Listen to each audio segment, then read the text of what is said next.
Nah, apakah hubungan dari kita tadi sebelumnya Kak Lano sudah menjelaskan yang namanya sidik jari, terus potensi genetik, terus bakat. Kemudian apa sih hubungannya dengan sidik jari gitu? Bakat itu apa hubungannya dengan sidik jari? Yang pertama kita mau bahas dulu nih Ayah Bunda ya. Untuk sidik jari. Sidik jari itu adalah peta perjalanan hidupmu. Nah, di sini peta seperti apa? Maksudnya di sini mungkin Ayah Bunda tidak lupa, mungkin sudah mengenal banget yang namanya Maps atau Google Maps ya. Kalau di handphone itu ada Maps, kita buka, kita ingin tahu peta letak posisi bakat kita di mana. Seperti kita mengetahui alamat atau letak yang akan kita tuju. Kita berada di mana dan kita harus kemana. Nah, seperti itulah sidik jari. Ya, sidik jari ini bisa disebut sebagai barcode atau identitas kita ya. Kalau misalnya di KTP itu untuk identitas. Jadi kemudian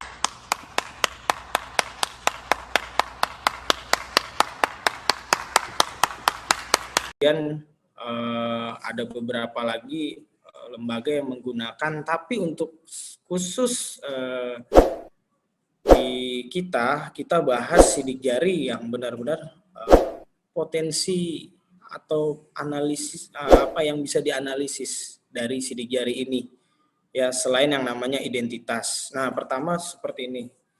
Contoh mungkin Ayah Bunda punya kendaraan ya, punya kendaraan bermotor seperti mobil atau motor ya. Jadi kalau misalnya mobil, kita membeli mobil itu biasanya yang terbit itu ada namanya BPKB ya kan. Kemudian ada yang panduan penggunaan kendaraan tersebut gitu cara menggunakannya. Nah, sekarang ketika anak lahir, kita lahir, apakah ada yang namanya dua tersebut seperti kendaraan itu? Contoh, jadi kita lahir itu ada yang keluar akte kelahiran. Nah, itu hampir sama dengan BPKB kalau untuk di kendaraan.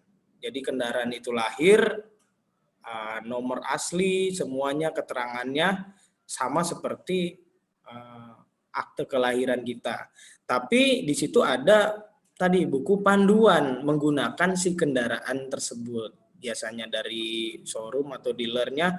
Nah, apakah di manusia ada cara penggunaan gitu ya?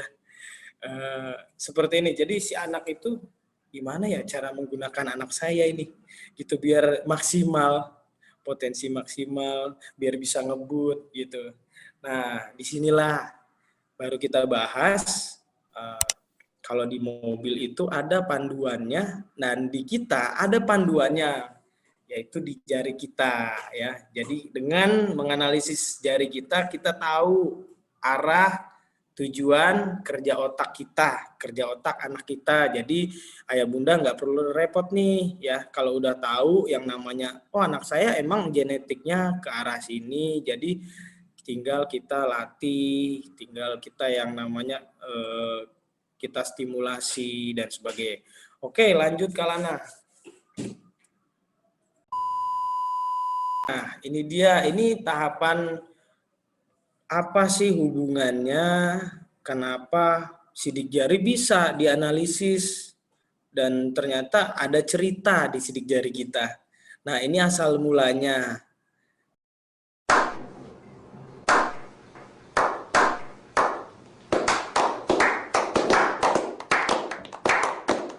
Jadi pembentukan dari sidik jari itu terbentuk sejak kita di dalam kandungan. Jadi bayi dalam kandungan, anak kita dalam kandungan yang berumur 13 minggu atau sekitar 4 atau 5 bulan ya. Gitu. Jadi terbentuknya sidik jari tersebut sejalan dengan terbentuknya sel otak gitu. Makanya di sini berhubungan dengan cara kerja otak. Jadi kalau kita mau lihat cara kerja kita, cara kerja anak kita, kerja otaknya, kita bisa menganalisis melalui sidik jari. Nah, di sini ada hubungan keduanya. Kenapa kok bisa terhubung? Di sini ada namanya hormon, ada 2 hormon. Jadi yang dari sidik jari itu namanya epidermal growth factor ya, atau hormon yang tadi lapisan guratan jari itu, kulit. Kemudian ada nerve growth factor. Nah, nerve growth factor ini yang ada di otak. Jadi kedua hormon itu tumbuh bersamaan, berkembang, makanya keduanya ada memiliki korelasi atau hubungan. Jadi kita lihat di sidik jari, oh cara kerja anak kita, karakter kita seperti apa. Kita lihat dari sidik jari. Nah, nanti setelah ini saya akan menjelaskan ada beberapa pola-pola sidik jarinya dan itu sudah dari hasil peta dari kerja otak kita. Jadi ada di jari-jarinya. Ya, di situ. Kemudian kita lanjut ke Alana. Nah, jadi kenapa sih sidik jari yang kita analisis? Nah, tadi sudah saya sampaikan bahwa sidik jari itu selain memiliki yang namanya fungsi identitas, fungsi yang namanya melihat kerja otak, karena salah satunya di sini. Jadi kenapa sih kita lihat bagaimana cara melihat perbedaan anak kita dengan anak yang lain, kita dengan yang lain atau satu sama lain? Karena setiap orang adalah unik ya. Seunik sidik jarinya. Jadi sidik jari itu tidak ada yang sama meskipun polanya hampir sama. Jadi setiap guratannya ada perbedaan. Ya. Jadi jika setiap anak wajahnya terlihat berbeda, mengapa mereka harus punya kepintaran yang sama? Jadi beda anak beda pintar. Nah, anak yang pintar seperti apa? Ya. Dan anak yang memiliki bakat itu seperti apa gitu. Kita lihat ternyata anak kita itu sebenarnya memiliki 2 atau lebih bakat yang menonjol, yang dia bisa memaksimalkan. Ya, jadi dia memiliki bakat yang lain tapi yang lebih responsif. Makanya kita belajar mengenal tadi kerja otak. Jadi respon kerja otaknya dia lebih ke arah mana, lebih ke bakat apa. Jadi tidak bisa kita menjudge atau menghakimi anak kita karena mungkin dia di satu sisi dia kekurangan atau punya kelemahan, tapi alangkah baiknya ayah bunda sekalian melihat dari mana sisi yang lebih menonjolnya atau sisi yang lebih bagusnya. Jadi tidak melihat di satu sisi tapi di bakat yang lain. Nah, seperti itulah mengapa kita harus menganalisa yang namanya sidik jari kita ini. Oke, lanjut ke Alana. Nah, nah ini ayah bunda sekalian belajar neuroscience ya. Di sini kita mengenal sidik jari, kita harus mengenal juga hubungannya ke otak ya, kerja otak. Tadi ada yang pertama ya, ada sensori motor ya. Di sini seperti RAM.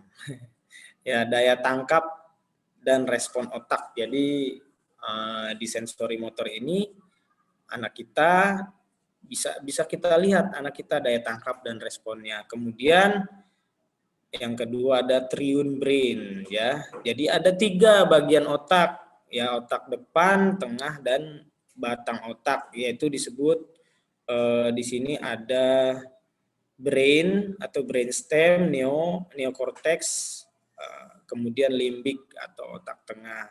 Nah, di sini fungsinya melihat dorongan mental dan motivasinya. Ya, kita bisa melihat motivasi anak. Tadi yang dijelaskan Kak Ian sebelumnya ada cognitive learner, ada yang namanya reflective learner ya. Ada 3 ya. Nah, ini sebenarnya kita bisa lihat dari triune brain ini ya. Jadi motivasinya baru kelihatan dari sini bagian triune brain. Kemudian ada brain hemisphere.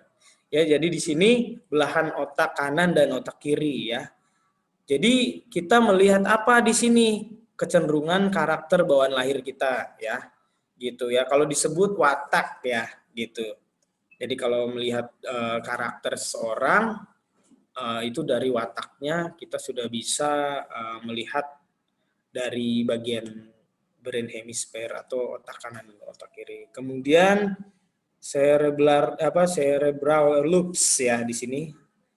Yang di sini kita lihat area skill yang paling responsif. Nah, yang tadi saya bahas ketika anak ini lemah di matematika, di hitung-hitungan, ternyata dia baik di menggambar, kemudian dia baik dengan olahraganya, gitu ya. Nah, di sini bisa kita lihat ya, di bagian yang paling responsif. Di sini ada frontal depan, di situ critical area tubuh, ada oksipital belakang untuk penerjemah. Jadi buat menerjemahkan sesuatu informasi yang masuk ke kita. Kemudian temporal samping itu untuk pendengaran, kemudian memori. Jadi bagian otak samping kita ini yang sebelah sini jadi ada yang untuk pendengaran, memori dan emosi. Jadi sebelah sini ya. Jadi kalau misalnya ada yang terbentur di sini gitu, aduh lupa ya gitu, hilang ingatan. Mungkin sebelah sininya ya. Gitu ayah bunda sekalian. Kemudian parietal tengah yang motorik. Nah, itu yang di posisi tengah. Jadi itu untuk fungsi motorik. Makanya yang perlu dilatih ya biasa anak-anak itu di PAUD, TK dan sebagainya waktu kecil ini yang dilatih ya. Yang sama kordes. Dan kita lanjut. Iya, yang ada pesan.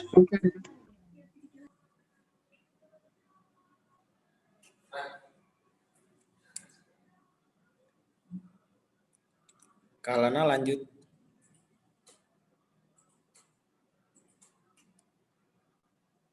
Ya, sebelumnya. Oke.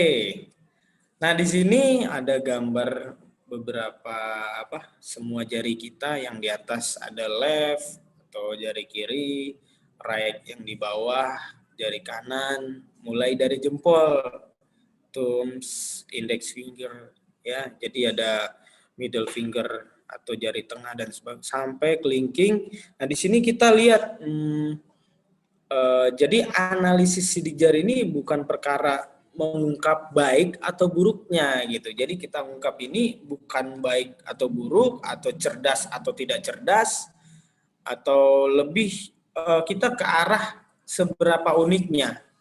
Tapi dari uniknya itu kita juga bisa melihat yang namanya strength and weakness atau kekurangan dan kelebihannya ya. Jadi kita melihat sidik jari itu bukan wah dia pintarnya sekian ya, tapi kita melihat seberapa uniknya ternyata dia bisa mengerjakan sesuatu yang orang lain tidak bisa mengerjakan, atau dia bisa multitasking atau bisa beberapa dia kerjakan gitu ya. Di sini ada hand index ya.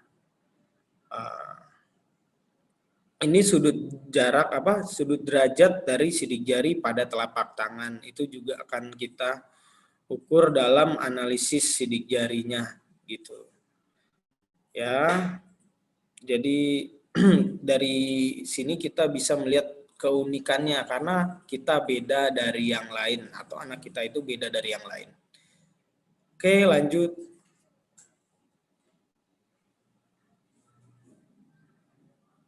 Ya,